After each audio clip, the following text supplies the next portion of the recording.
the 33rd time NASCAR has taken Yes. the green flag at this place. Front row, Kosovar and Suarez, teammates from Spire.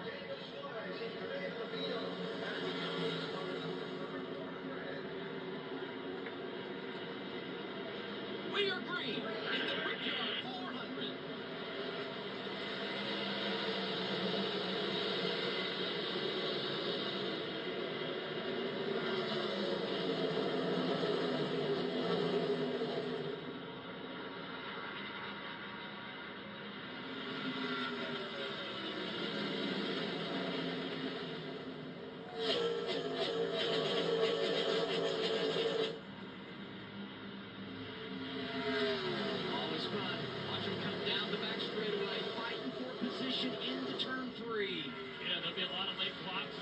Right there, down into turn 3, down into turn 1. A lot of clean air up front, but dirty air for everybody back here. All these cars trying not to lose any momentum and presenting opportunities for others to pass. See Cole Custer fighting on the outside here. He's been on the outside for a couple of corners here. 3 wide with the 12 of Blaney. Blaney hesitated. Now he drives down there underneath the 43 of Eric Jones. Chase Briscoe coming with him in the 19. You see how much the draft comes into play. Even a track where you get out of the gas in the corners. Blaney kind of got stuck on the bottom with no help to push. On board here with Chris Buescher looking ahead. The 19 of Briscoe on the outside. Oh, Eric Jones in trouble out of the gas. Great move by Briscoe. Now he's going to come down and block Buescher. Buescher's going to push him all the way down the back straightaway. Trying to draft by that 43 of Jones. See Blaney there coming in the corner. You look at him in our pylon. And you see the coin there representing he's one of the finalists in the in-season challenge. Leading the way right now for the $1 million. Julian Byron slides around Nemechek. Making moves early. 24. Trying to get those positions when they're available. Everybody else is figuring out this much warmer, slick racetrack. Kosovar leads the first 2 laps. Kosovar out by 2 seconds over his teammate driving away from the field. Look at that gap already in just a couple of laps. 77 is flying. Yeah, second faster. His fast lap is 1 second faster than the next car on the racetrack. Teammate is second. Reddick settles into third. Hamlin and Gibbs, the teammates from JGR, 4th and 5th right now. I don't think this is an automatic slam dunk for the Toyota today. Talking to Denny Hamlin this morning, said it's not quite as much speed as they expected. And we see a lot of Chevrolets mixed into the top 10 in qualifying. This race is pretty much anybody's, whereas, you know, most of the season, one single manufacturer has had an advantage. I think it's pretty flat today between the Toyotas and the Chevrolets. We'll have to see what the Fords can do as the race goes forward. See the numbers for Denny Hamlin. Been outstanding on the biggest stage. 7 wins and crown jewels, but never here at the Brickyard. 4th right now. And he's been close. He's had some hard races. 2020, a flat tire, a handful of laps from the finish.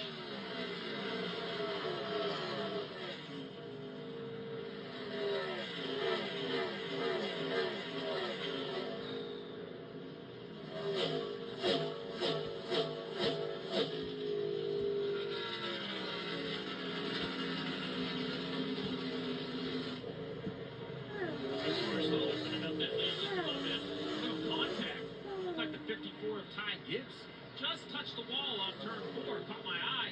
Yep. You look at these corners and you think they're all the same. They don't drive the same. They don't handle the same. Turn 1 and 2 is tightest corner. The car doesn't want to turn. The front doesn't want to work. As you go through the next series of corners, turn 2, turn 3, turn 4, the car turns better and better, being the freest in turn 4. Keep an eye on the balance of these cars. Who's happy where? Who's comfortable and uncomfortable where? This duo here, a couple of guys really good road racers. Michael McDowell, great qualifying effort yesterday, is 8th. Right behind him, A.J. Allmendinger is 9th. 16 has been sporty really all weekend long. There's a couple things there. Everyone gets up for Indy. Everyone gets excited and pushes and tries their hardest to try to go out here and have a good solid run for their team. But also, Indianapolis it's an oval, but it really does lend itself to the tendencies of road course racing. You see a lot of road course drivers come here and have a lot of success right out of the gate while trying to still figure out the 1.5 miles and so forth. What do you got 16, Marty. Well, Dale, and think, too, all the Indy 500 experience that A.J. Allmendinger has. He loves this racetrack maybe more than anyone on the calendar. But, Steve, they also have a test here, a two-day test for the 16 team. Talked to Trent Owens and A.J. Allmendinger about that. And he said, in the day and age of us getting 25 minutes of practice, that two-day test was massive for us. Clearly, that speed showing up. Yeah, and I think even more important for a team like Colin, who has publicly, they moved to Ram in their truck series, their Craftsman Truck Series effort. That move has limited their Chevrolet support in the Cup side. They know that was going to happen. So not as much sim time and technology, just the old school track time for Colin, using that test to their advantage. On board now with Ryan Blaney, that HBO Max camera. Blaney had a good qualifying run going. First half of the lap, really, really impressive, and got away from him in the second half and started a little bit further back, currently in 12th. Been a stout summer for him. Good couple of months for Ryan Blaney. Had that dominant win 2 weeks ago at Atlanta. So right at the very beginning of the race, first couple of laps, 23 into 60. Look at that. Reese going for a move. I'm not sure if Bubba was trying to defend it. Let's see here. A little bit of a block, and this Reese making contact. Bubba's hands full there for a minute. And a little bit of a sign language. Number 60. I'm sure he was not happy. Let's see. Here's Reese driving forward. All the way down low. You're going to let me. Well, I don't know if there was contact or not. It's hard to tell. Those two drivers were great here last year. I mean, we talked about Bubba winning. Reese finished inside the top 5. 29th and 30th in the running order right now. As we ride with Bubba, the Toyota Racing onboard camera. And we saw how intense the moves were on the restart, or the initial start of the race. That will continue and be more aggressive with every restart after this. Bubba way down the racetrack. Allowed someone to go by here. Bubba's definitely falling all the way back to 30th, that 23 car, not like he wants Well, early. they got into the wall in practice and wonder if they got everything fixed for that car. Yeah. Qualified on the pole yesterday. He saluted the crowd, and they're saluting him right now. Hocevar out front at Indy.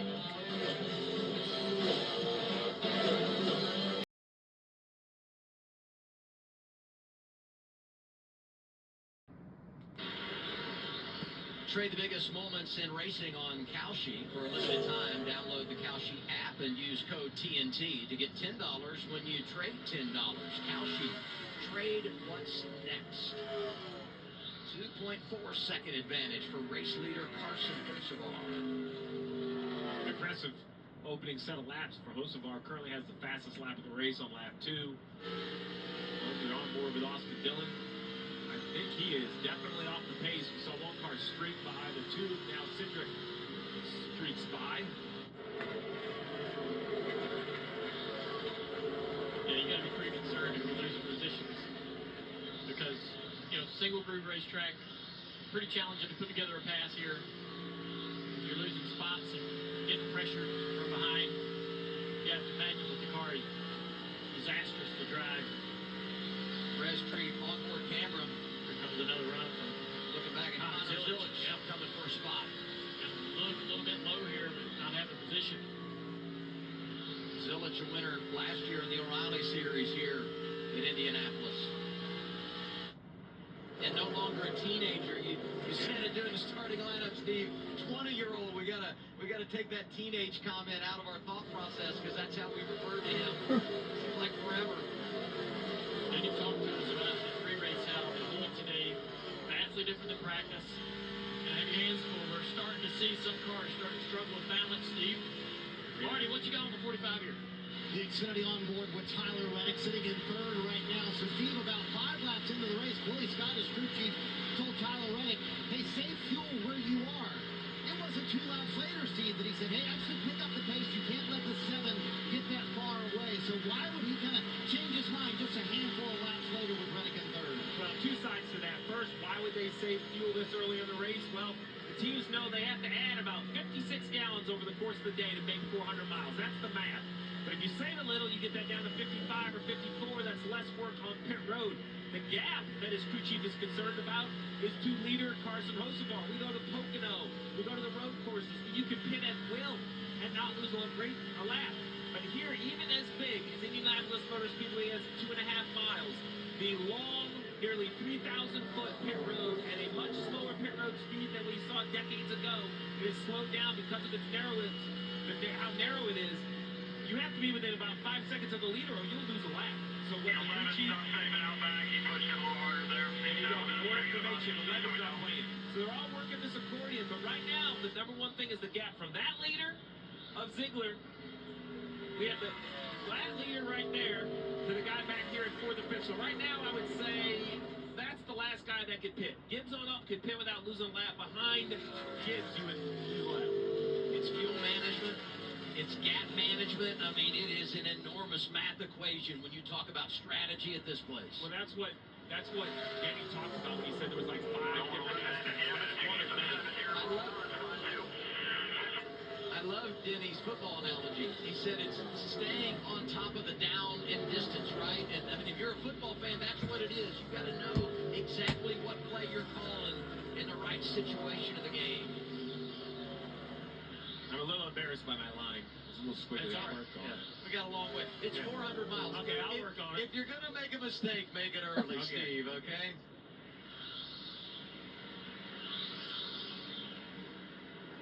Alex Bowman qualified top 10, scored 10th right now. What's their story, Shannon? Yeah, Adam, of course, a big story for Alex Bowman this week. Announced that he's going to retire at the end of the 2027 season. He said he wants to go on another year because he wants to have a chance to have a strong season. But, of course, there are things that he wants to do outside of the race car, which is why he's made the decision to walk away. I did talk to him before the race started. I asked him about the emotions that took place when he made the announcement.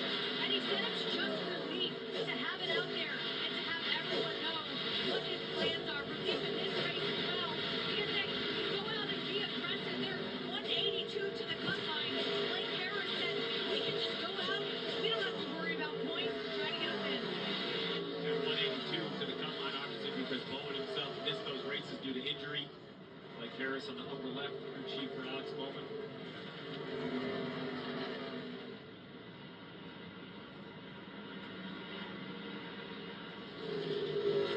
See that 48.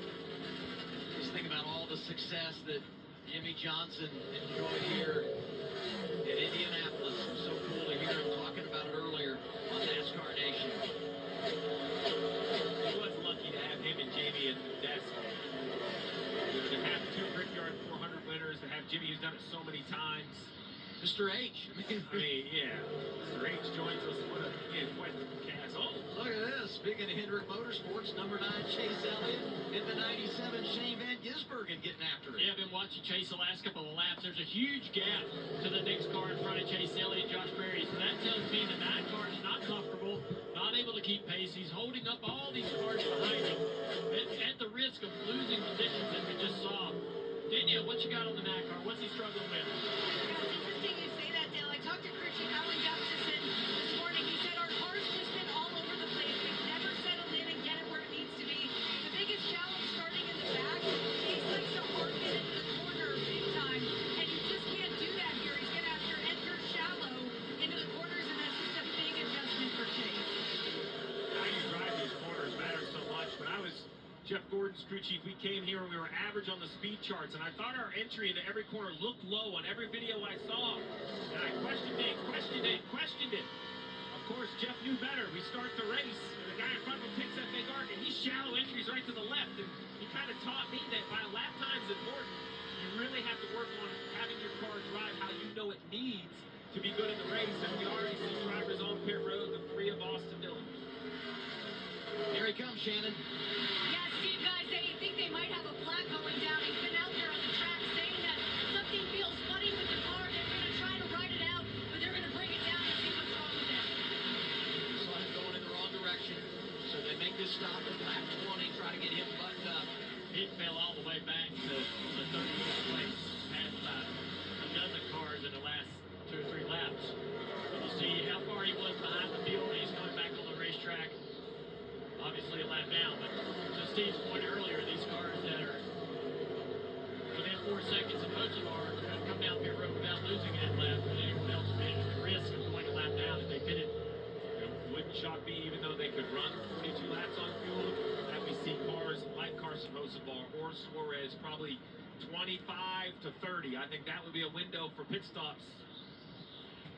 Carson Hocevar told owner Roger Penske earlier today in the drivers' meeting, "This is my favorite racetrack." And he